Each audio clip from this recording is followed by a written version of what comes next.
फरमाया, उसकी एक निशानी तो ये है कि लौंडी अपनी मालिका और आका को जनेगी।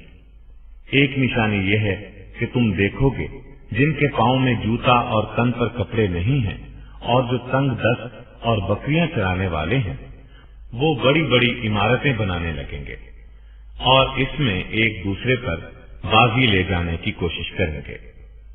उमर रजी अल्लाह तआला अन्हु फरमाते हैं कि ये बातें करके वो अजनबी चला गया। फिर कुछ अरसा गुजरने पर आप सल्लल्लाहु अलैहि वसल्लम ने मुझसे फरमाया, ऐ उमर, क्या तुम जानते हो वो सवाल करने वाला कौन था? मैंने अर्ज किया, अल्लाह और उसका रसूल ही ज्यादा जानने वाले हैं। आप सल्लल्लाहु अलैहि वसल्लम ने फरमाया, वो जिब्रील थे। तुम्हारी इस मजलिस में इसीलिए आए थे कि तुम लोगों को तुम्हारा दीन सिखा दें। ये हदीस बुखारी में भी है।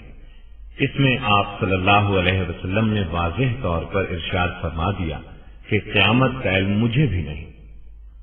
क्या आप मुतमईन हो गए या इस सिलसिले में मजीद वजाहत करूं? नहीं, बात आईने की मानी वाज़ेह हो गई। आपकी मालूमात में इजाफे के लिए अर्ज करता चलूं, आप सल्लल्लाहु अलैहि वसल्लम ने क़यामत के आसार और निशानियां इस कदर वजाहत से और खोल खोल कर बयान फरमाई हैं कि हैरत होती है। वैसे आज के दौर में फितनों से बचने के लिए इन निशानियों का जानना हर मुसलमान के लिए इंतहाई जरूरी है। एक बात वजाहत तलब है, ये जो आप सल्लल्लाहु अलैहि वसल्लम ने फरमाया कि लौंडी अपनी मालिका या आका को जनेगी, इसका क्या मतलब है? ओह हाँ, मुझे खुद चाहिए था कि इसका मतलब बता देता। खैर, अब सुन लें। इसका मतलब ये है कि क़यामत के नजदीक माँ बाप की नाफरमानी आम होगी। लोग अपने माँ बाप के साथ लौंडियों गुलामों जैसा सलूक करेंगे और इंतहाई सरकश हो जाएंगे। उम्मीद है बात अब वाज़ेह हो गई होगी। बिल्कुल। अब मैं क़यामत की अलामात जानने के लिए काफी बेचैनी महसूस कर रहा हूँ। क़यामत दरअसल सूरे इसराफील की उस खौफनाक चीख का नाम है जिससे पूरी कायनात पर ज़लज़ला तारी हो जाएगा। उस ज़लज़ले के इब्तिदाई झटकों से ही माएं अपने दूध पीते बच्चों को भूल जाएंगी। हामिला औरतों के हमल साक़ित हो जाएंगे। इस चीख और ज़लज़ले की शिद्दत में मुसलसल तेजी आती जाएगी। तमाम इंसान और जानवर इससे मरना शुरू हो जाएंगे, यहाँ तक कि जमीन और आसमान में कोई जानदार जिंदा नहीं बचेगा। जमीन फट जाएगी, पहाड़ धुनी हुई ऊन की तरह उड़ते फिरेंगे, सितारे टूट टूट कर गिरेंगे, चांद और सूरज अपनी रोशनी खो बैठेंगे, पूरा आलम घनघोर तारीकी की लपेट में आ जाएगा, आसमान भी टूट फूट जाएगा। इस तरह पूरी की पूरी कायनात मौत की आगोश में जा सोएगी। उस अजीम दिन की खबर तमाम अंबियाए किराम ने अपनी अपनी उम्मतों को दी। नबी करीम सल्लल्लाहु अलैहि वसल्लम ने आकर बताया कि क़यामत करीब आ पहुंची और मैं इस दुनिया में अल्लाह का आखिरी रसूल हूं। कुरान करीम अल्लाह की आखिरी किताब है, लेकिन क़यामत आएगी कब, इसकी ठीक ठीक तारीख तो गुज़ा साल और सदी तक अल्लाह के सिवा किसी को मालूम नहीं। ये ऐसा राज है जो खालिक़े कायनात ने किसी नबी, फरिश्ते या किसी और को नहीं बताया। अल्लाह ताला का इस बारे में ये इरशाद है, यसअलुकन्नासु अनिस्साअह कुल इन्नमा इल्मुहा इंदल्लाह वमा युद्रीका लअल्लस्साअत तकूनु क़रीबा। लोग आपसे क़यामत के बारे में पूछते हैं, कह दो कि उसका इल्म सिर्फ अल्लाह के पास है। आपको क्या खबर, बहुत मुमकिन है कि क़यामत बिल्कुल ही करीब हो। अब इस सिलसिले की अहादीस बयान करता हूँ। अहादीस बयान करने के बाद क़यामत की निशानियों को एक तरतीब से बताऊंगा, यानी जमाने के लिहाज से बयान करूंगा, ताकि ये बात ज़हन में आ जाए कि कौन कौन सी निशानियां पहले नजर आएंगी, कौन सी उसके बाद।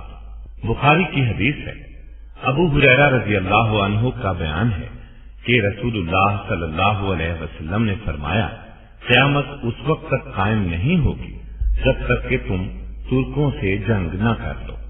उनकी आंखें छोटी, चेहरे सुर्ख اور ناکیں چھوٹی اور چپٹی ہوں گی۔ ان کے چہرے ایسی ڈھال کی مانند ہوں گے جن پر تہ بتہ چمڑا چڑھا دیا گیا ہو، اور قیامت نہیں آئے گی یہاں تک کہ تم ایسی قوم سے جنگ نہ کر لو جن کے جوتے بالوں کے ہوں گے۔ ایک روایت کے الفاظ یوں ہیں، علامات قیامت میں سے یہ بات بھی ہے کہ تم ایسی قوم سے جنگ کرو گے جن کے چہرے چوڑے ہوں گے۔ مسلم کی حدیث میں ان لوگوں کی یہ نشانی بھی بیان کی گئی ہے کہ وہ بالوں کا لباس پہنتے ہوں گے۔ ان احادیث میں جس قوم سے مسلمانوں کو جنگ کی خبر دی گئی ہے وہ تاتاری ہیں۔ یہ لوگ ترکستان سے قہر الہی بن کر عالم اسلام پر ٹوٹ پڑے تھے۔ اس قوم کی جتنی تفصیلات نبی صلی اللہ علیہ وسلم نے بیان فرمائی تھی وہ سب حرف بحرف دیکھنے میں آئیں۔ یہ فتنہ 656 ہجری میں عروج پر پہنچا، جبکہ تاتاریوں کے ہاتھوں بغداد تباہ ہوا۔ انہوں نے بنو عباس کے آخری خلیفہ مستعصم کو قتل کر ڈالا اور عالم اسلام کے بیشتر ممالک تہس نہس کر دیے۔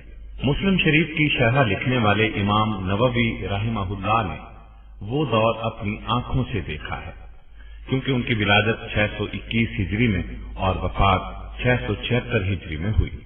چنانچہ مسلم کی شرح میں وہ ان احادیث کے بارے میں بیان فرماتے ہیں۔ یہ سب پیش گوئیاں رسول اللہ صلی اللہ علیہ وسلم کا معجزہ ہیں، کیونکہ ان ترکوں سے جنگ ہو کر رہی۔ وہ سب صفات ان میں موجود ہیں جو رسول اللہ صلی اللہ علیہ وسلم نے بیان فرمائی۔ ان کی آنکھیں چھوٹی، چہرے سرخ، ناکیں چھوٹی اور چپٹی، چہرے چوڑے ہیں اور ایسی ڈھال کی طرح ہیں جن پر تہ بتہ چمڑا منڈ دیا گیا ہو۔ بالوں کے جوتے پہنتے ہیں۔ غرض یہ ان تمام صفات اور نشانیوں کے ساتھ ہمارے زمانے میں موجود ہیں۔ مسلمانوں نے ان سے بارہا جنگ کی ہے اور اب بھی کر رہے ہیں۔ ہم اللہ سے دعا کرتے ہیں کہ مسلمانوں کے حق میں بہتر انجام کرے، مسلمانوں پر اپنا لطف ہمیشہ برقرار رکھے اور اپنے رسول پر رحمت نازل فرمائے، جو اپنی خواہش نفس سے نہیں بولتے تھے بلکہ جو کچھ وہی ان کی طرف بھیجی جاتی تھی وہی بیان فرماتے تھے۔ بہت خوب۔ یہ باتیں سن کر ایک عجیب سا مزہ آ رہا ہے۔ میں زندگی میں یہ باتیں پہلی بار سن رہا ہوں۔ مطلب یہ کہ یہ علامت تو پوری ہو چکی ہے۔ ہاں بالکل۔ اب سنیے، قیامت کی ایسی ہی علامات میں سے ایک علامت حجاز کی آگ۔ کیا فرمایا؟ حجاز کی آگ؟ میں سمجھا نہیں۔ میں وضاحت کرتا ہوں۔ یہ حدیث بھی بخاری اور مسلم کی ہے۔ ابو ہریرہ رضی اللہ تعالی عنہ فرماتے ہیں کہ نبی کریم صلی اللہ علیہ وسلم نے فرمایا، قیامت اس وقت تک نہیں آئے گی جب تک کہ سرزمین حجاز سے ایک آگ نہیں نکلے گی۔ وہ آگ بسرا میں اونٹوں کی گردنیں روشن کر دے گی۔ یہ بات بھی سمجھ میں نہیں آئی۔ وضاحت کرتا ہوں۔ یہ عظیم آگ تاتار کے فتنے سے قریباً 1 سال پہلے مدینہ طیبہ کے نواح میں انہی صفات کے ساتھ ظاہر ہو چکی ہے جو ان احادیث میں بیان کی گئی ہے۔ یہ آگ جمعہ 6 جمادی الثانی 654 ہجری کو نکلی اور آگ کے بڑے سمندر کی طرح میلوں میں پھیل گئی۔ جو پہاڑ اس کی زد میں آئے ان کو اس نے راکھ بنا ڈالا۔ 52 دن تک یعنی 27 رجب تک مسلسل بھڑکتی رہی اور پوری طرح سرد ہونے میں 3 ماہ لگ گئے۔ اس آگ کی روشنی مکہ مکرمہ، یمبو، تیما، حتیٰ کہ حدیث کے الفاظ کے مطابق بسرا جیسے دور دراز مقام پر بھی دیکھی گئی۔ اس آگ کی خبر پورے عالم اسلام میں پھیل گئی تھی۔ چنانچہ اس زمانے کے محدثین اور مورخین نے اپنی تصانیف میں بہت تفصیل سے اس کا ذکر کیا ہے۔ مسلم شریف کی شرح لکھنے والے امام نووی اس حدیث کی شرح میں فرماتے ہیں، حدیث میں جس آگ کی خبر دی گئی ہے یہ قیامت کی علامات میں سے ایک مستقل علامت ہے، اور ہمارے زمانے میں مدینہ طیبہ میں ایک آگ 654 ہجری میں نکلی ہے جو بہت عظیم آگ تھی۔ مدینہ طیبہ سے مشرقی سمت میں ہرہ کے پیچھے نکلی ہے۔ تمام اہل شام اور سب شہروں میں اس کی خبر پہنچ چکی ہے۔ خود مجھے مدینے کے ان لوگوں نے اس کی خبر دی ہے جو اس وقت مدینے میں موجود تھے۔ مشہور مفسر امام محمد بن احمد قرطبی بھی اس زمانے کے بلند پایا عالم ہیں، وہ بھی بخاری اور مسلم کی اس حدیث کے ذیل میں لکھتے ہیں، حجاز میں مدینہ طیبہ سے ایک آگ نکلی ہے